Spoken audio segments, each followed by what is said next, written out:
ബ്രിട്ടനിൽ പ്രധാനമന്ത്രി ഋഷി സുനകിന്റെ അപ്രതീക്ഷിത നീക്കം. പാർലമെന്റ് പിരിച്ചുവിട്ട് തെരഞ്ഞെടുപ്പ് പ്രഖ്യാപിച്ചു. ജൂലൈ 4-ന് തെരഞ്ഞെടുപ്പ് നടക്കും. ഋഷി സുനക് സർക്കാരിന് 2025 ജനുവരി വരെ കാലാവധി ഉണ്ടായിരുന്നു. അതിനിടയിലാണ് 8 മാസം കാലാവധി ബാക്കി നിൽക്കെയാണ് തെരഞ്ഞെടുപ്പ് പ്രഖ്യാപനം ഉണ്ടായിരിക്കുന്നത്. പി ജെയിംസ് ഇന്റർനാഷണൽ ന്യൂസ് ഡെസ്കിൽ നിന്ന് വിവരങ്ങളുമായി ചേരുന്നുണ്ട്. പി ജെയിംസ്, അപ്രതീക്ഷിതമായൊരു പ്രഖ്യാപനമാണ് വന്നത്. കാലാവധി കഴിയുന്നതിന് മുമ്പ് തെരഞ്ഞെടുപ്പിലേക്ക് പോകുന്ന സാഹചര്യം എന്താണ് ഋഷി സുനകിനെ അതിന് പ്രേരിപ്പിക്കുന്നത്? P James. റീജിത്തെ ഒരുപക്ഷെ വളരെ അപ്രതീക്ഷിതവും നാടകീയവുമായിട്ടുള്ള നീക്കമാണ് ഋഷി സുനക്, ഇന്ത്യൻ വംശജനായ ബ്രിട്ടനിലെ ആദ്യത്തെ പ്രധാനമന്ത്രി. അദ്ദേഹം സ്ഥാനമൊഴിയുകയാണ്. പുതിയ തെരഞ്ഞെടുപ്പ് പ്രഖ്യാപിച്ചിരിക്കുന്നു. ആരും പ്രതീക്ഷിക്കാത്ത സമയത്താണ് പ്രഖ്യാപനം നടത്തിയിട്ടുള്ളത്. ഇപ്പോൾ കേരളത്തിൽ എല്ലായിടത്തും മഴയാണ്. അവിടെ ബ്രിട്ടനിലും ഡൗണിങ് സ്ട്രീറ്റിൽ 10 അദ്ദേഹം ഇത് പ്രഖ്യാപിക്കുമ്പോൾ മഴ നനഞ്ഞുകൊണ്ടാണ് ആ പ്രഖ്യാപനം നടത്തിയത്.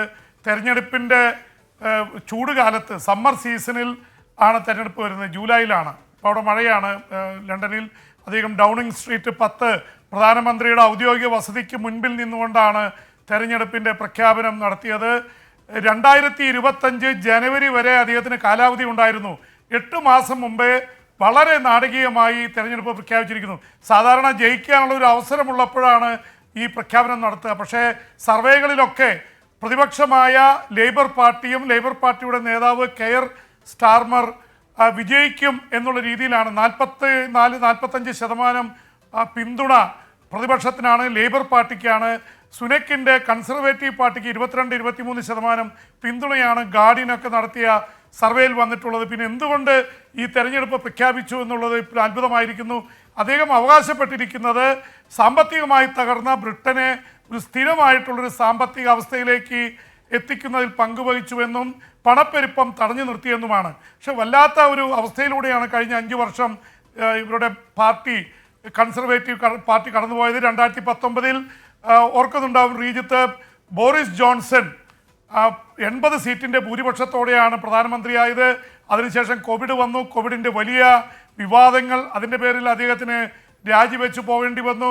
തൊട്ടുപിറകെ ഒരു വനിതാ പ്രധാനമന്ത്രിയാണെന്ന് പറഞ്ഞ ലിസ്ട്രസ്, അത് യഥാർത്ഥത്തിൽ സുനക്കിനോട്, ഇന്ത്യൻ വംശജനായ സുനക്കിനോട് മത്സരിച്ചാണ് അവർ ജയിച്ചു വന്നത്. പക്ഷേ അവരുടെ തെറ്റായ സാമ്പത്തിക നയങ്ങൾ പോലും 49 ദിവസത്തിനുള്ളിൽ രാജിവെച്ച് പുറത്തു പോകേണ്ടി വന്നു. അങ്ങനെയാണ് ഋഷി സുനക്, ഇന്ത്യയെ അടക്കി ഭരിച്ച, സൂര്യൻ അസ്തമിക്കാത്ത നാട്ടിൽ ഇന്ത്യയുടെ വംശജനായ ഋഷി സുനക് അധികാരത്തിലെത്തിയത്. അദ്ദേഹം അധികാരമൊഴിയുന്നു.